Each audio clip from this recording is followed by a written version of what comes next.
مکہ سے نکلا ہوا شیطان تو مجھے بہکانے آیا ہے ہاجرہ کو. ارے ایک اسماعیل ہے, اگر 1000 اسماعیل بھی ہوتے نا تو میں اس کی راہ میں قربان کر دیتا. اب شیطان یہاں سے بھی بھاگا نا امید ہو کر. اب سیدھا کس کے پاس گیا؟ حضرت ابراہیم علیہ السلام کے پاس آیا. کہا ابراہیم ایک خواب کے بنا پر اپنے بیٹے کو ذبح کرنے جا رہے ہو؟ تو حضرت ابراہیم علیہ السلام نے فرمایا کہ نبی کا خواب صرف خواب نہیں ہوتا ہے, نبی کا خواب یہ اللہ کی وحی ہوتی ہے. حضرت ابراہیم نے بھی پتھر اٹھایا اور شیطان کو مارا.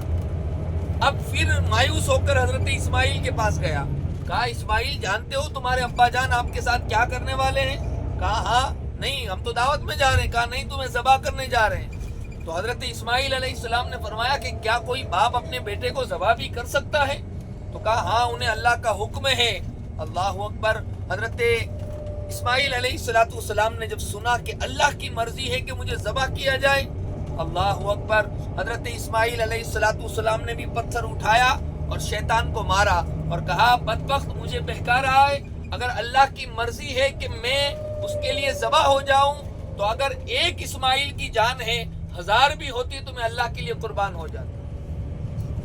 تو اللہ تعالیٰ نے ان تینوں کی ادا اللہ کو اتنی پسند آئی کہ اللہ تعالیٰ نے قیامت تک آنے والے مسلمانوں کے لیے حج کے دنوں میں شیطان کو کنکری مارنا واجب کر دیا. تو یہ ساری جو آپ نے زیارات کی ہیں یہ ایک اللہ والوں کی یادیں ہیں. عرفات کا میدان آپ دیکھیں حضرت آدم کی یاد دلاتا ہے, ٹھیک ہے. مسجد نمرہ ہم نے دیکھی, یہ میرے آقا علیہ السلام کی یاد دلاتی ہے. آپ دیکھیں حج کے علاوہ کبھی نمازیں ہم جمع نہیں کر سکتے, لیکن اللہ تعالیٰ نے اپنے حبیب کو وہ اختیار دیا ہے کہ جب حضور مسجد نمرہ میں آپ نے ظہر کی نماز ادا فرمائی نا تو عصر کی نماز کا وقت بھی قریب آنے لگا تو حضور نے ظہر اور عصر کی نماز یہاں جمع کر کے پڑھی. تو قیامت تک ہر آنے والا حاجی جب بھی یہاں پر آئے گا نا وہ اکیلے نماز نہیں پڑھ سکتا ہے, اسے 2 نماز جمع کر کے پڑھنی پڑے. تو یہ اللہ والوں کی یادیں ہیں. اسی طرح آپ دیکھیں شیطان کو کنکری مارنا اور ذبیح اسماعیل کی جگہ, یہ ساری اللہ والوں کی یادیں ہیں. الحمدللہ یہ ہماری خوش نصیبی ہے کہ اللہ تعالیٰ نے ہمیں اللہ والوں کی یاد والی جگہ دیکھنا نصیب فرمایا. اب ہم جا رہے ہیں مسجد زہرانہ.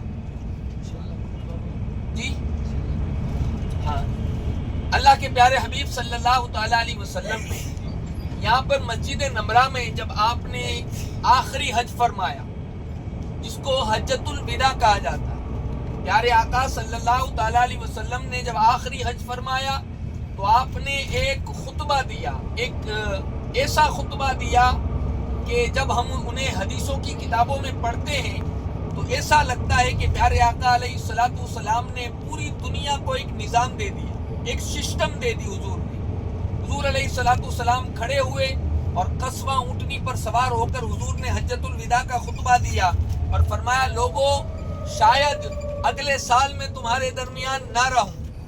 حضور نے فرمایا اگلے سال میں تمہارے درمیان نہ رہوں, یاد رکھنا اپنی عورتوں پر زمانہ جاہلیت کی طرح ظلم نہ کرنا, وہ ان کے بیوہ ہونے پر ان کو ستانا نہیں, اور اپنی بیویوں کے بارے میں کل قیامت کے دن تم سے پوچھا جائے گا کہ تم نے ان کے حقوق ادا کیے یا نہ کیے.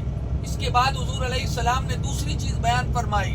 حضور نے فرمایا کہ تم پر مسلمان کا خون اسی طرح حرام ہے کہ جس طرح تم پر اپنے بیٹے کا خون حرام ہے. یعنی حضور نے فرمایا کہ ہر مسلمان کی جان کی قیمت کعبے کی عظمت سے بھی زیادہ ہے. یعنی اس وقت خانہ کعبہ کی جو عظمت ہے نا اس سے زیادہ ایک مسلمان کی عزت ہے.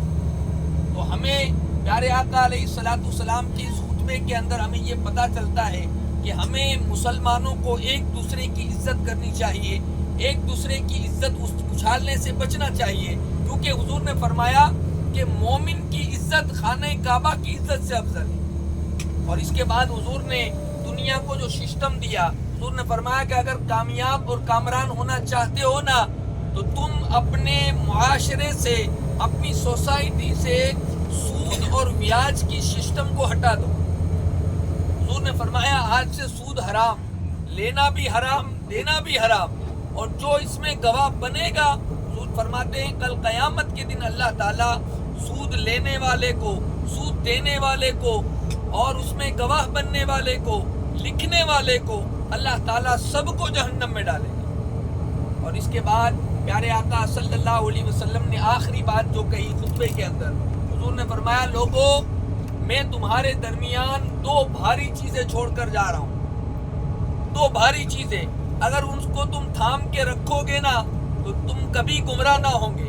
حضور نے فرمایا پہلی چیز میں تمہارے درمیان جو چھوڑ کر جا رہا ہوں وہ اللہ کی کتاب ہے، یعنی قرآن۔ قرآن کا دامن اگر تھام کے رکھو گے تو تم یہاں بھی کامیاب ہو جاؤ گے، وہاں بھی کامیاب۔ اور دوسری چیز جو حضور نے فرمایا کہ میں تمہارے درمیان میں اپنی اولاد، میں اپنی اہل بیت کو چھوڑ کر جا رہا ہوں، اس سے محبت کرتے رہنا۔ اگر ان دونوں کا دامن تھام لیا تو یہاں بھی کامیاب رہو گے، وہاں بھی کامیاب رہو گے۔